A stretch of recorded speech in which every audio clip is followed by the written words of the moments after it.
Welcome to the Pediatric Epilepsy Podcast. I'm Christy Grease with Dario Herrera, my co-host. Welcome, Dario.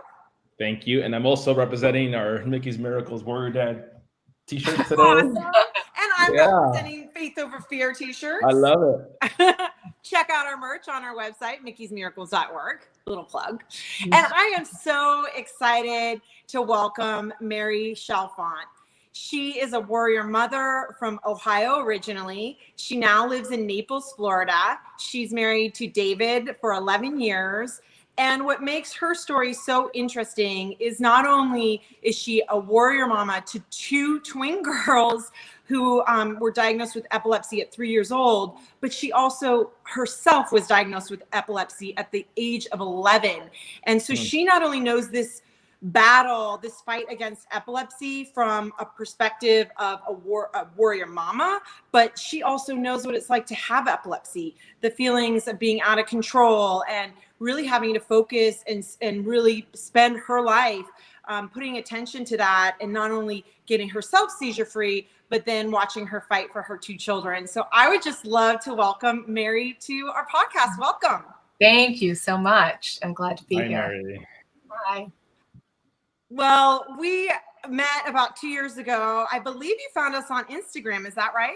I did. I had been following you for a while. And then I had just hit a really low point. I was backed into a corner with one of the twins, who my daughter Margot, while one was completely controlled with medication and keto, the other, we were getting nowhere. And Naples, while it's a lovely town, is just Southwest Florida in general, is not, in my opinion, the best for pediatric care. Mm-hmm. So she was just declining and having, up to 100 seizures a day. And she has myoclonic seizures. Okay. And then she was Amelia has a different type of epilepsy. Yes. The twins have two different kinds of epilepsy, which is also, all the doctors find very interesting. Yes. Yeah. So she was, the doctor really couldn't get, a hold of, her seizures, and it was just, medications were decreasing, were titrating, and it was just, she's on 5 medications, and it was just a constant battle, and then set in different types of seizures on top of the myoclonic seizures. She was having tonic-clonic seizures. Then there was something else that nobody could really figure out. And the office became increasingly hard to get in touch with. And that was when I reached out to you, because I knew we're stuck here. And I had already been to Miami, to Children's Hospital in Miami. And I just knew I wanted to travel. And so I reached out to you on a Sunday, and you got back to me within an hour, which I was like, what? It was just wild. And yeah, well, I mean, that reaction time, that sense of urgency to respond is honestly born out of my experience when I was in your position. And I called organizations, left messages for weeks, and no response back. And so one of those, just a little side note, is that we really at Mickey's Miracles make it a mission to respond urgently to families, so they're not waiting in the dark alone, fighting this alone, that they know that we're here. It might take a while, and we'll hold your hand through the process, but we're here for you. So I'm so glad that was your experience. And it was so great. Oh, well, I connected with you right away. I was so amazed by your story. It's one of the most incredible stories I've ever heard of a family on their journey fighting epilepsy. So could you just let's go back in time a little bit and talk about how epilepsy entered your life? Yes. When I was in 5th grade, I started having absence seizures. And I remember going home to my mom and saying, I'm staring in class. And she just said, everybody stares. And I would say, no, you get called to, back then you would get called to read out loud. Yes. And I would stop. And she finally asked the pediatrician, and the pediatrician said, I think I know what it is. And then they did the EEG, and I began seeing my neurologist in Pittsburgh, which UPMC was a very good hospital. And so that was, it was I never felt embarrassed about it. It was, and luckily back then, no internet, nothing. So yes. It was I thought to myself, Dr. Google was not an option. I know. I was like, how were you okay with like anything? Like, I'm terrified now thinking about my kids going to college, let alone just, tomorrow. But it was just a very, it was like constant doctor's appointments, a lot of time getting blood work checked and, meds, increase, decrease, finding balance. Once you go through puberty, that was a huge shift. But it did eventually, it took a long time, but it did eventually even out for me. So the one thing I did think when the girls got this, I was like, if I'm going to get anything for my children, this is going to be easy because I know it. And it was, you figured it out. Oh yeah. I was like, this is my jam. Like, you're speaking my language. I can do this. And it was not. Yeah, that's what I was going to ask you, because there's your personal experience and you were able to manage it, overcome it. Like you said, you didn't have any shame or embarrassment over it. There was no stigma for you. No. So when you got it, when you learned about it for both your daughters, part of it was like, I'm confident, I did this. Yes.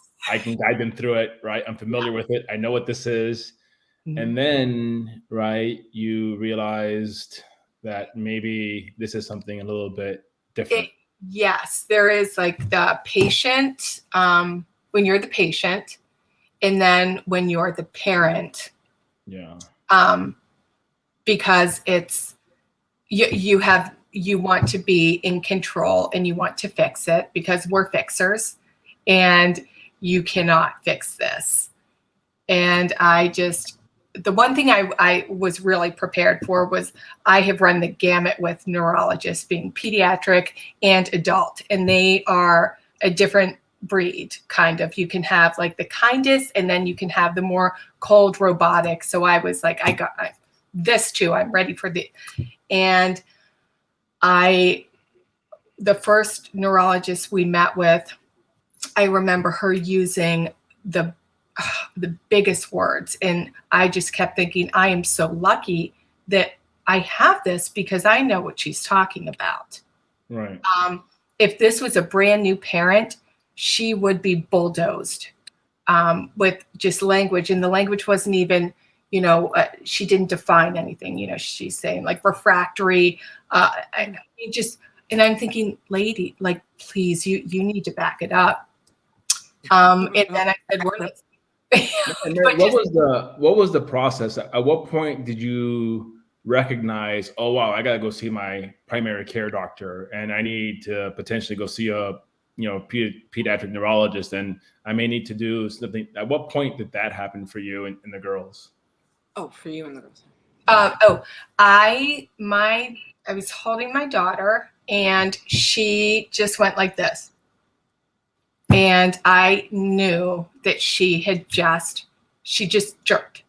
And there was 3 years old, you're holding her and in her arms. For those listening, you made a motion of a jerk, and you're holding her arms and she makes that jerk, and instinctively. Yeah, I knew. That was. Had I not had, and that's not a kind of seizure that I've ever had, but I was familiar with seizures. And I just knew it. I just said she just had a seizure. And it's not like she didn't lose any consciousness. It was as quick as that. And it was like a hiccup. So I called the pediatrician and she said, well, you're going to have to capture it on camera. And I said, it was a millisecond and you can't predict this. No, I can't. And she said, well, there's really nothing I can do. And I said, you know, my history. Not to mention my husband had a febrile seizure when he was a child. And my son had a febrile seizure. Oh my. So there was a bit of a, not just me. So there's a strong history here. And she said, okay, bring her in. I brought her in, and while the pediatrician was holding her, she did it again. Oh. And she said, she got on the phone with one of the neurologists in Fort Myers, which is a bigger city, about 45 minutes from Naples. And we went there, they did an EEG, and that's where, you know, she was diagnosed. And how soon after that did the other twins start experiencing seizures? I would say it was about 3 months later. And I saw her just do a quick stare. And it was a stare that I know I'm familiar with. Even though obviously I've never seen myself have an absent seizure, but I knew it. It was like a couple eye blinks and then just, and it was just a couple of seconds. And I said, she just had an absent seizure.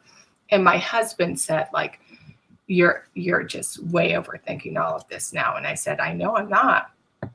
And then I took her back to the same neurologist, and she said, we'll do an EEG, but, you know, it's not necessarily going to pick it up if it's not there. And it was there. And then I kind of broke when I thought 2 of my kids have this now. And this is more than I can really take. What's interesting though is that you got a break a little bit in that your child seized in front of the pediatrician, and the pediatrician recognized the urgency pretty quickly, which isn't always the case. Mm-hmm. And then when your second child seizes 3 months later and you take her in and the EEG picks it up, which isn't always the case because you know, EEG is a snap in time, right? It captures that brain activity during that time. And as you said, you know, seizures are unpredictable, you know, unless they're happening so regularly that you come to count on them, unfortunately. But, you know, early on in the process, it seems like you got, you know, some lucky breaks, blessed breaks, however you want to describe them, in recognizing it because of your experience and because of the doctors. And then kind of, I know there's some challenges in here, you know, and I'd love to kind of get your perspective on that because I've heard Christy describe her journey, and it's heartbreaking every time. Mm-hmm. I know enough of yours through my conversations with Christy that I know there's been some stuff, you know, and that's quite frankly why we do what we do, right? To help families get to level 4 epilepsy centers urgently, to help them from an emotional perspective and from a, hey, we understand what is happening here perspective as well. And we're going to hold your hand through this process. And you know, so I'd love to kind of get your experience of that with Christy, of course, always, you know, being alongside you every step of the way, you know? No, it was like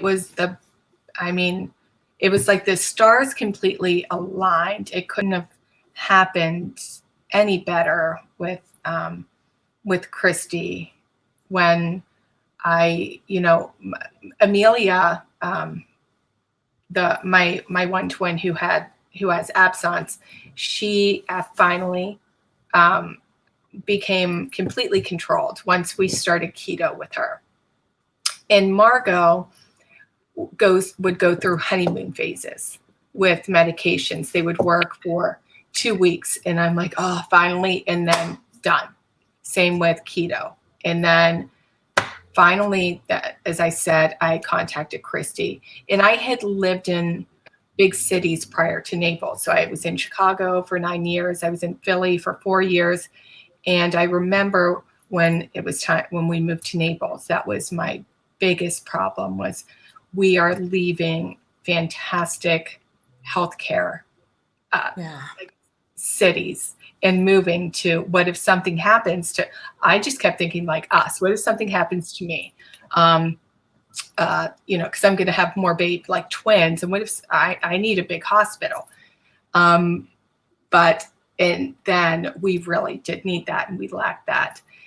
And so I remember I had spent so much time prior to talking to you going through PubMed and reading articles after articles and compiling a list of hospitals that I wanted, because I knew I wanted to travel.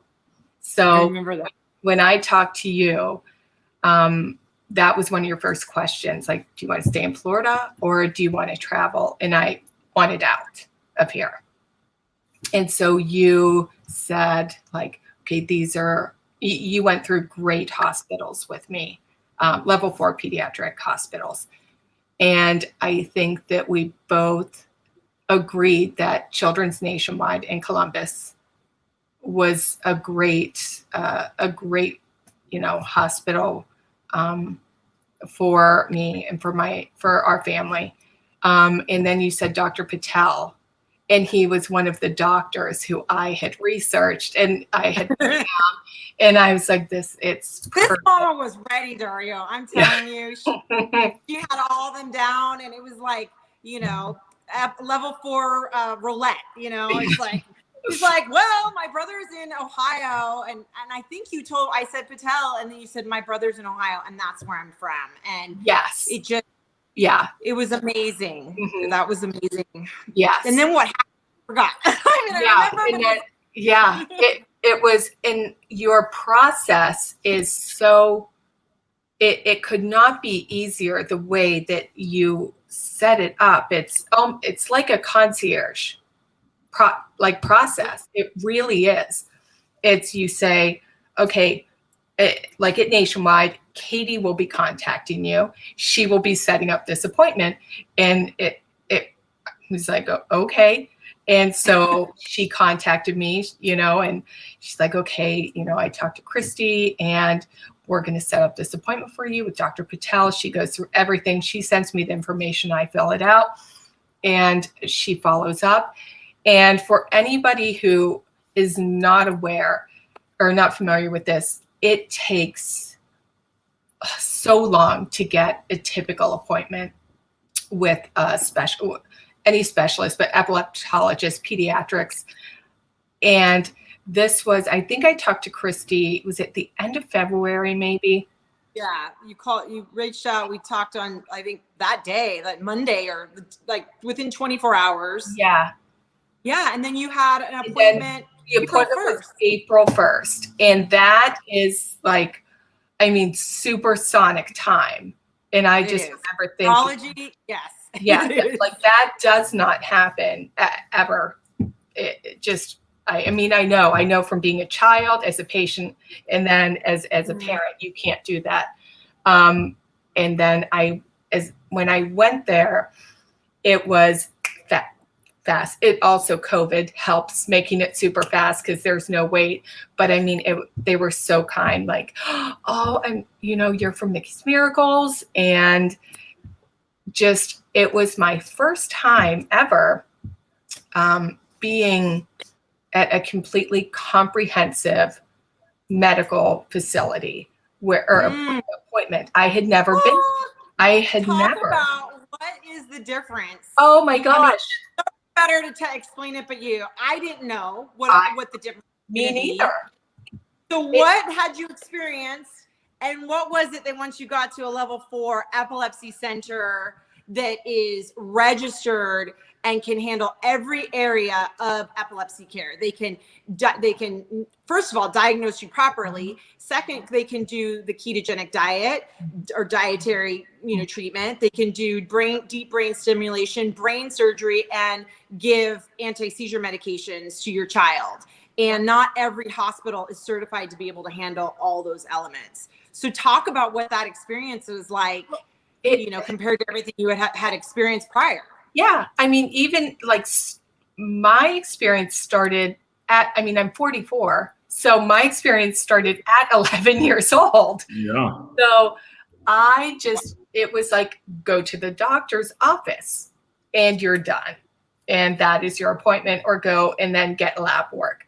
It was a 6-hour appointment. And it was just, we met with Dr. Patel. Then it was neuropsych. Then it was genetics. Then pharmacology. Then social work. I mean, even Dr. Patel said, okay, we're going to break for lunch. It was really like exhausting, because it was meeting after meeting after meeting.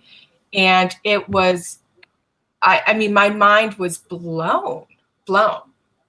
And I just, for those of you at home, you can look at where the level 4 epilepsy centers are throughout the country at nheac.org.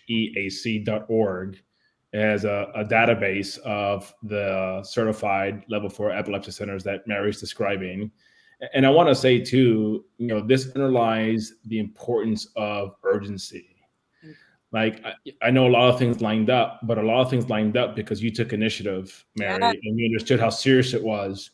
And when you weren't getting answers at, your primary care level or the next level, you reached out and you were receptive, and you were, pushing for some resolution. And that's something that we try to really emphasize, because what we say is we want families who have even suspicion of pediatric epilepsy to respond like they just got a cancer diagnosis. When people get a cancer diagnosis, they know it's serious. They know it's urgent. They drop everything to get help. And the reality is, this requires that same type of urgency. Mm-hmm. And particularly because the way the young brain works, the more it seizes, the more it teaches itself to seize. And the more it goes unchecked, the greater the opportunity for permanent damage. And in some cases, unfortunately and heartbreakingly, fatality. Yeah. So, I want to recognize you for you exercising that urgency, understanding that urgency, and also reminding our folks at home, like, the importance of taking that immediate step of reaching out and insisting on, the process going very quickly, because I mean, it's not an exaggeration to say your baby's quality of life is at stake. 100%. Yeah. And I think that, we started seeing, it wasn't just the seizures that were increasing so much, which were wildly increasing, but she started, her memory was just, she would come home from school and say, is it time to go to school? She was just mentally, the confusion and everything was just, she was being affected so much. But I think that, I honestly said to my husband last night, I don't know, how there isn't a foundation like yours for every health complexity out there, because of how urgent it is for everybody with something, I hate the word illness, because I don't consider this to be an illness. So I always say complexity, to reach a level, like the top level of care. It's everybody should have that ability to reach that level of care. And you do it, you make it happen at such an urgent, it's such a fast pace. And it's wild to me that that's not available. And how you do it, I really, it baffles me. It really, I mean, it was really, because I guess I'll carry on. We met with him, and this is again, this doesn't happen for everybody. We were very lucky. I love him so much, Dr. Patel. So wonderful. And he said, I think that she has, I think she has a GABA deficiency, and I want to, do this. One of her medications can help with this, and let's try to increase it very quickly and by a lot. And we did that, and everything stopped. And so she is seizure free. So that was like actual miracle.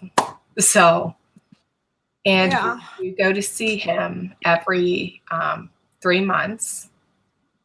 And we fly to Columbus. I wouldn't care if we had to fly there every 3 weeks. It wouldn't be a big me too. Yeah, it's just, it could not have worked out any better for us. And my other daughter still goes to see the neurologist here because she's more of a, I guess, easier kind of case. And I still like him a lot. I think that he is a good doctor, but for her, or for Margot, not.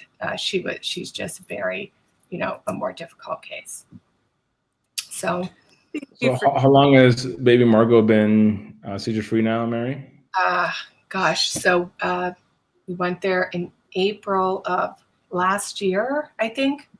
Was April of last year. So, and now it's August. Oh my gosh, is it September today? Yeah, tomorrow it's September. Oh, okay. So yes, so I guess a year and 4 months. Yeah, is that right? Yeah, almost 5 months. Wow. Yeah. And tell us, you just speaking about the level 4 and just talking about, you're educating everybody who's listening by just saying, hey, I went in, I had a clinic visit with the pediatric epileptologist. Then I went to neuropsychology. Yeah. Then I went to see the hospitals. Then I saw the nurse practitioner. Then I went to, genetics. Yes. It's highlighting the fact that epilepsy is multi-system. There's so many comorbidities for epilepsy that we get to address. And not only that, but you have, like me, another child, you have a son who you're caring for. You have your own epilepsy you need to take care of, which you're seizure free. And it was so interesting to me because you would talk about, I remember our first phone call, how one daughter is in school, and you were able to see, because you have twins, you would like a human science experiment in front of you. You could say, I know this daughter's seizure's under control and she's doing this in school, and my other daughter's not, and she can't concentrate and she's confused. And so what is it like now for your family, for your marriage, for your daughters, for your son to experience seizure freedom for the first time in years? It's it is a huge relief for everybody. When I found out the girls had it, or when they were diagnosed, I made such, a promise to myself that I was not going to, because my parents never treated me differently. They never made it. Yeah. I had a brother, or I do have a brother, but they never, made me feel like any weaker. So I never thought that there was anything anything different about me. So I made this big promise to myself that I was never going to do that. But I did a little bit with Margot. And so I still find that my son and my other daughter will, a little bit tiptoe, or, is she okay? Is she okay? Which it still bothers me that I've done that. But because they did find her when she had her tonic-clonic seizure, they were the ones who found her. So that is completely ingrained in their memory. But it's just such a new life that I don't want to say we will never have to worry about that again, because I'm realistic and I know that it's the nature of the beast. It can come back at any time. And who knows what can start at puberty, could bring it back, anything. But it is a wonderful time in our lives that we get to see that she is able to go through the days without experiencing those seizures and headaches and confusion. So now that she's in school, seizure free, how is that changed that she is not experiencing seizures? What are you noticing about her development? She was always on track with where she should have been, academically, socially. The one thing that we are noticing now is the medication that was really increased is Onfi. Onfi is a benzodiazepine, and it makes her very tired, among the other medications that she's on too. So she sleeps a lot. So I would say that's the difference now. Okay. And I could care less if she's Exactly. in school. Mickey sleeps a ton too. I mean, we've learned that lack of sleep can be an actual trigger. So, Exactly. it can be a reoccurring thing that if they don't get the rest and or the dietary needs and or the stress-free environment or a number of things like you alluded to, it could be anything that can bring things back. So, that's a good thing to deal with, Sorry, Dario. You even said that they accommodate her by letting her take a pillow to school. I love that. Mm-hmm. Yeah, she brings a pillow to school. Dario, she puts a That's pillow. incredible. The teacher's like, she needs to sleep. Let her have a pillow so she at least doesn't get a mark on her. I could have used that going through school. I'll tell you what. I know. Yeah. So it's that's a cool teacher. She gets it. Yeah, she said that desk looks so uncomfortable. Can you get a pillow for us? So I got a travel pillow. So yeah, that's the one thing actually that has changed is she is exhausted. But I remember sleeping so much as even a teenager because of all the medications I was on, and my parents would get frustrated, like they didn't understand why I was sleeping. But yeah, I mean, who cares? But she exactly. is. Well, Mickey's been like that. She Yeah. put herself to sleep at like 7, and everybody's like, "This is bizarre." But she does. She's the first one to wake up. She's like, "I'm ready to start her day," and we're the same way. It's actually really heavenly to have one of our children who is not a night owl and loves to sleep. Yeah. So, I mean, my biggest question is, what's next? I mean, a little birdie right here told me that you'll be joining our newly minted parent advisory board. Is that true? Yes, I am very excited about that. Awesome. Great. And for I promise you, we're more excited, because your personal perspective, both as someone who suffered from epilepsy, and obviously the mom of twins with epilepsy, and obviously the other experiences in your family. So we're excited to have you, and you're going to be a great asset to really help us spread that message, pay attention to your instincts, right? Yeah. Fight for your child, be urgent in your action, right? And don't take no for an answer. Don't like you were telling the story of the pediatrician saying, no, you don't need to come in. You have to get a picture. You're like, no, I have a history. I know what's right. I know what's going on with my child. Get me in. And she did. But it could have taken a longer time for you to capture it, submit it, get an appointment. But you listen to that motherly instinct, and that's a powerful lesson that I know you're going to share in helping people understand the urgency of this and the importance of listening to, that instinct, that parental instinct that says something's wrong with my child. I need to get, her help or him help immediately. And I think a lot of times in smaller towns, smaller places, that it's not.